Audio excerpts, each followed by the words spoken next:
Добро дојдовте назад. Утренска програма Добро утро секое утро се бавиме со сите прашања и сите области. Овој пат ќе се занимаваме малку повеќе со бизнес секторот и се прашуваме како функционира бизнес секторот во време на COVID-19. Токму за оваа тема ќе го прашаме и професорот по трудово право Лазар Јубевски. Добро утро. Добро утро. Како сте? Ние сме одлично работно, вие како сте? Работите од дома? Благодарам, да, добро сум и јас, работно од дома.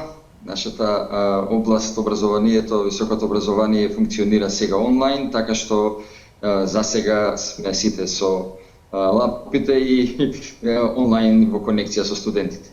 Секако ви благодариме што постојната соработка е тука на телевизија Алфа. Зборувавме многу пати за работничките права. Како тие се почитуваат, колку се почитуваат, колку се ги познаваме работничките права, колку се грижиме за нив и колку се бориме за нив. Но одстапуваме простор сега па малку повеќе за работодавците. Ете да балансираме малку, нели? Да не испадне дека само кажуваме за работниците, а не и за работодавачите. И тие во ова време невреме на COVID-19 или корона криза, како сакате, и тие се соочуваат со низа проблеми. Ајде според вас, стручното мислење да го кажеме, со какви се проблеми се соочуваат и работодавците? Навистина, Ана, зборувајќи за последиците од корона кризата, како се однесува, кои се влијанијата во делот на пазарот на трудот и во однос на генерално на работните односи, никогаш не треба да забораваме дека приказната има две страни. Всушност медаљата има две страни. Ние досега за волја на вистина зборувавме често за работниците, за прекршувањето на правата, за примената на мерките кои што се носат со страна на владата на Македонија, но би рекол маргинално ги споменувавме и економските бизнис односи кои што се директно инспирирани од кризата, а сами од бизнисот, самите компании. И во тој дел на вистина работодавачите и тоа како се соочуваат со бројни предизвици, особено работодавачите, компаниите, малите предпријатија и самовработените лица. И всушност според анализите кои што претходеа неделиве понапред, всушност повеќе од 90% од овие мали микропредпријатија самовработени се директно погодени од корона кризата на повеќе начини. Но генерално можам да кажам дека сите компании се погодени и токму кога ние претходно зборувавме за сочувување на работните места, притоа во неколку наврати и јас и вие ја отваравме темата дека сочувувањето на работните места мора да биде поврзано со возможување на една бизнис клима која што ќе значи бизнисот да обстои и како последица на самото обстојување на бизнисот да всушност и се сочувуваат работни места. Работодавачите во тој дел да бидат финансиски пресестимулирани за да можат компаниите да обстојат, а со тоа и најголем број од работните места да не се доведат во прашање. Ако ги земеме анализите кои што се прават исто така во последните недели, има две анализи кои што и двете анализи од независни од надворешни извори кои што покажуваат дека Македонија најмалку вложува во делот на бизнис секторот за време на оваа COVID-19 криза од својот бруто национален производ, така што едната анализа води дека е под 1%, другата дека е малку над 1%. Впрочем, тоа го објавија деновиве и медиумите и вашата телевизија, така што од сите сет на мерки суштествено беше да се финансиски помогне со поголем зафат во однос на финансиските стимулации кои што ќе требаше да го поддржат бизнисот, а со тоа и сочувањето на работните места. Инаку, ако дозволите, работодавачите се соочија со голем број на предизвици за овие 2 месеца, со дилемата дали бизнисот ќе им обстои. Особено зборувам за оние кои што се мали, микро, па и средни компании.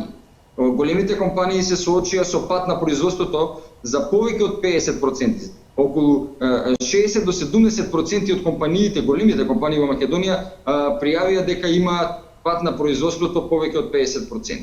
Имаме едно поместување на пазарот на трудот каде што невработеноста континуирано расте овие два месеца и според некои официјални статистики од минатата недела тоа е околу 10.000 луѓе кои што останаа без работа, но според информациите ја би бил овде повторно резервиран, сметам дека бројката е дури и поголема, меѓутоа ќе покаже на крајот на денот ќе покаже статистиката кога ќе ги сумираме резултатите во текот на летото. Кога сме веќе кај летото, а во делот на бизнисот, морам да ви посочам дека оваа криза, како што напоменувам и претходно, по интензитет е многу посилна од таа во 2009 година и сите се надеваме дека ќе трае пократко. Тоа се меѓународните предвидувања и на домашната експертска јавност дека ќе трае пократко, меѓутоа последиците ќе бидат посилно изразени. И тие ќе се чувствуваат во текот на целата година, особено во земјите со економија како што е Македонија. Така што не треба да очекуваме дека во летниот период ќе имаме или на есен, ако се надеваме дека ќе нема втор бран, еве да претпоставиме дека ќе нема втор бран, во тој дел дека ќе имаме драматично подобрување на ситуацијата. Се уште ќе се нормализираат односите. За очекување е дека ако немаме втор бран, во текот на наредната година ќе дојде до постепено нормализирање на економските односи. Ако имаме втор бран, велам не дај Боже, тогаш ситуацијата ќе биде многу подраматична и многу посериозна на економски план. Ги споменавте тие невработени лица, но имате право, можеби никои не се пријавиле во агенцијата за вработување. Ова се регистрирани официјално, но неофицијално не знаеме колкава е таа бројка, а претпоставуваме дека е многу поголема од ова реалната. Во моментов барем. А еве што се случува деновиве. Ветината всушност владина помош создаде хаос, дел од отпуштените најмалку 2 месеца ќе останат без пари. Дел од отпуштените луѓе поради корона кризата 2 месеца и те мака мачат создавајќи всушност и хаос во агенцијата за вработување, бараат за априлската парична помош всушност која што била ветена веќе, доколку им бидат одобрени, парите нема да ги добијат веднаш. Тоа им било одговорено од агенцијата за вработување. Ваква порака всушност добиваат граѓаните откако прашале во агенцијата за вработување кога ќе ги добијат всушност нивните резервирани средства или ветени средства кои за многумина се клучни да го преживеат и летото, како што е нели на прагот веќе, а останале без работа поради пандемијата од COVID-19. Еве професоре што им одговориле од агенцијата за вработување. Вели предвадена стигнале потребните податоци од фондот на ПИОМ кои се потребни за одлучување по вашето барање. Во најскоро време ќе биде решено барањето, но исплатата ќе биде веќе наредниот месец. Бидејќи еднаш месечно се врши исплата на паричниот надоместек, пишува во самата порака која всушност граѓанинот ја добива преку месенџер од агенцијата за вработување. И како додавка на ова, вели дека почитуван, вашето барање е во фаза на одлучување, чекаме податоци од фондот на ПИОМ. Зарем немаат податоци досега од ПИОМ? И меѓу останатото вели дека од агенцијата за вработување уште е нешто, само позитивно се решени 1800 барања, 100 барања се одбиени поради неисполнување на условите за остварување на ова право, а во теке обработка на останатите барања. Се прашуваме и ова ли ни требаше да се создава хаос и 2 месеци да останат овие што кај останали без работа, па уште и без надоместок од агенцијата за вработување, која им беше ветана претходно. Па видите, сега кога зборуваме за секако дека во вакви ситуации очекувано е да има проблеми и да има одредени моменти кога ќе треба да се усогласат некои нешта. Меѓутоа, кога проблемите и усогласувањето стануваат правило на функционирање, тогаш разбирате дека имате одреден системски проблем. Мене овие информации што ги прочитате сега не ме изненадуваат, дотолку повеќе што лично и до мене допираат голем број на оплаки, прашања, ми пишуваат граѓани кои што нити ги познавам, ме наоѓаат контакти, прават некој совет, што се случува, како се случува, и мене лично ме изненадува моментот на тоа што во одредена смисла голем број на јавни компании, во однос на јавни институции, во однос на одредени државни институции, самите ги прекршуваат правилата кои што ги носи владата. Тоа ме изненадува во кој обем тоа се движи, па се до оние аспекти во делот на бизнисот каде што и работодавачите исто така соочени со овие предизвици и со се уште недобивањето на помош, која што касни, како што напоменувате вие, не само за граѓаните, туку и за компаниите, всушност се соочуваат континуирано веќе од месец март, од средината на март, да не заборавиме, април, еве веќе сме 12 мај, да всушност имаме една ситуација каде што се уште компаниите обстојуваат со сопствени сили. Во вакви констелации на односи, најнапред требаше многу побрзо да се реагира, но за да се реагира побрзо треба институциите да го имаат капацитетот. Во контекст на овие барања и ова однос помеѓу Фондот за пензионско и инвалидско осигурување и Агенцијата за вработување на Република Македонија, всушност прашање е колку, со оглед на тоа што и голем дел од вработените не беа на работните места претходно, овие институции може и реално да одговорат на потребите на граѓаните, да ги обработат податоците и така натаму, и секако обработувајќи се претпоставува дека во одреден процент има нели грешки технички така натаму се коригираат, така што на крајот на денот цехот го плаќаат или вработените, односно лицата кои што ќе користат парична помош, паричен надоместок во случај на невработеност или некои слични други права, или пак компаниите кои што се уште чекаат и се во изчекување за да добијат одредена помош. Тоа се гледа во пракса на терен, се гледа дека оди со проблеми. Тоа е можеби до некаде и очекувано со оглед на околностите, меѓутоа спороста на целиот процес е неадекватен, несоодветен.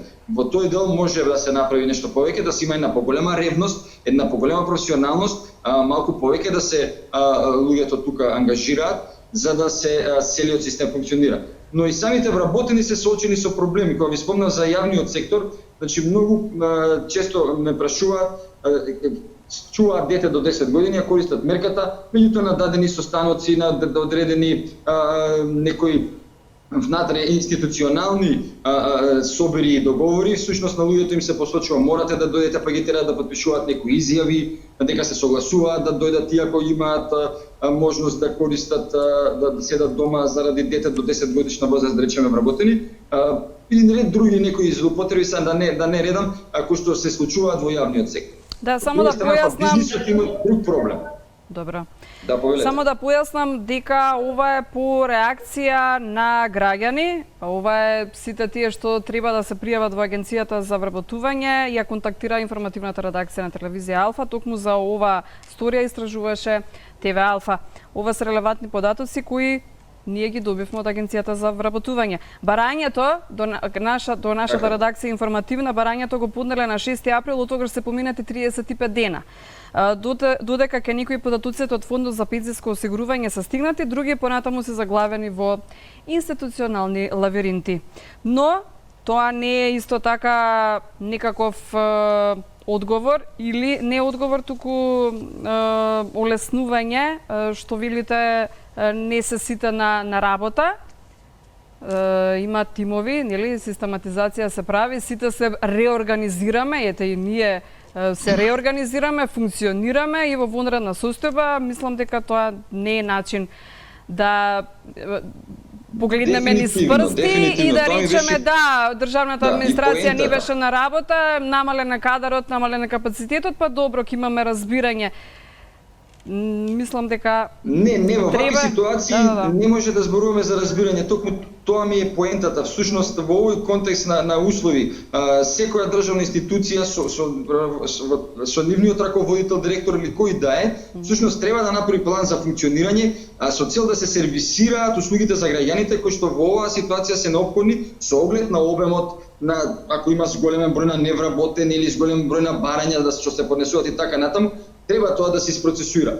Меѓутоа, очигледно, ние тој проблем го имавме и годините претходно, каде што институциите некако споро, тромо, неажурно одговараат на барањата на граѓаните, па многу често се случува граѓаните за неспорно право, за нешто што се вели народски црно-бело, значи нема нешто друго, значи да знаеш дека тоа треба да ти се остори, да треба да се јавуваат кај некои пријатели или контакти, дајте молам да се убрза постапката за неспорно нешто, каде што по закону се знае за колку време треба да се остори правото. Токму така, а постојано велиме хуманоста, истрајаноста, храброста треба да биде како лајт мотив на сите нас, посебно во вакви кризни времења, кризна состојба за сите нас. Ако државната администрација со преполовен кадар, треба да се реорганизира и да функционира како што функционирала и претходно. И да биде пред се хумана, нели, затоа што овие па граѓани останале без работа.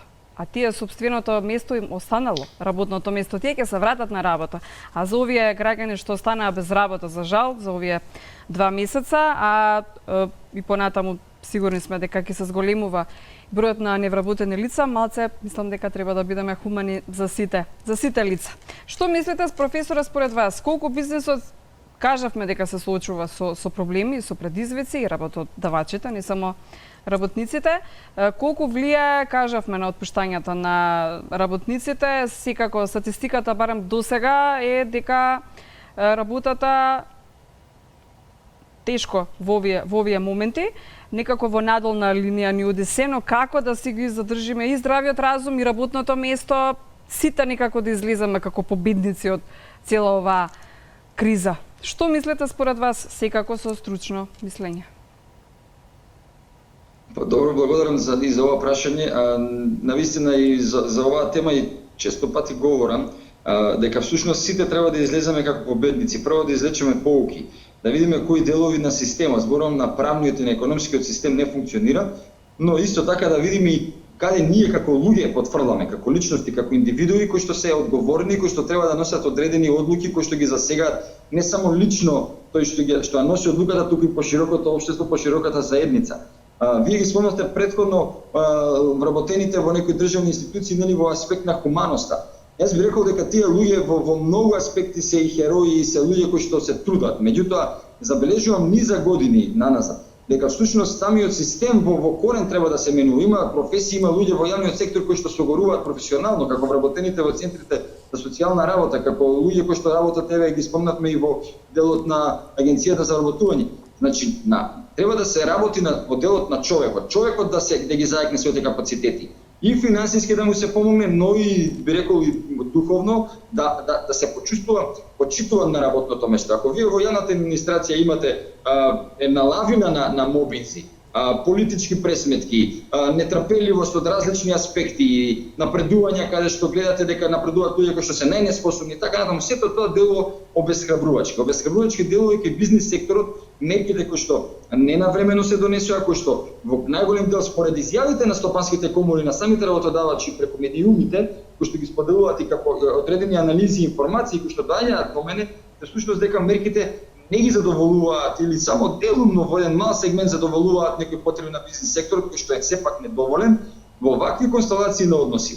Излезот е да ние сите заедно работиме да помогнеме да се излезе од оваа ситуација која што е пред се здравствена и економска криза, а од друга страна што велите вие, здравиот разум да се сочува. Здравиот разум се сочува кога си има позитивен пристап кон работите, кога се оди со оптимистички дух, кога си има радост во срцето и кога не се гледа на другиот да му се направи лошо, да му се направи зло, туку се гледа во целата ситуација да се помогне. Тоа е понекогаш тешко, особено во општество како што е македонското, каде што човек на човека не е пријател, туку како што ќе каже еден познат филозоф од средниот век, човек на човека е волк. Ако одиме на тоа да човек на човека е волк, тогаш ги гледаме само недостатоците и гледаме да го уништиме другиот. Наместо да гледаме да го помогнеме на другиот и заедно да излегуваме во различните ситуации, проблеми во кои што се наоѓаме, или ја би рекол во одредена смисла искушенија кои што со кои што е предизвикано нашето општество и нашата земја. Ајде тогаш, може ли вака да ја смениме таа израка, човек на човека да биде човек во оваа кризна состојба? Може. Да се потрудиме сите заедно. Се слагаме. Ви благодарам, професоре Јовевски, што ни бевте и денеска гостин во Добро утро секое утро. Се надевам на и понатамошна наша успешна соработка со многу коментари, секако и со многу прашања до нашите гледачи. Благодарам што ова соработка ета функционира на ваков начин. Ви благодарам, ви посакувам убав ден. Благодарам. Благодарам и на вас за поканата. Навистина денешниот разговор беше задоволство за мене. Поздрав.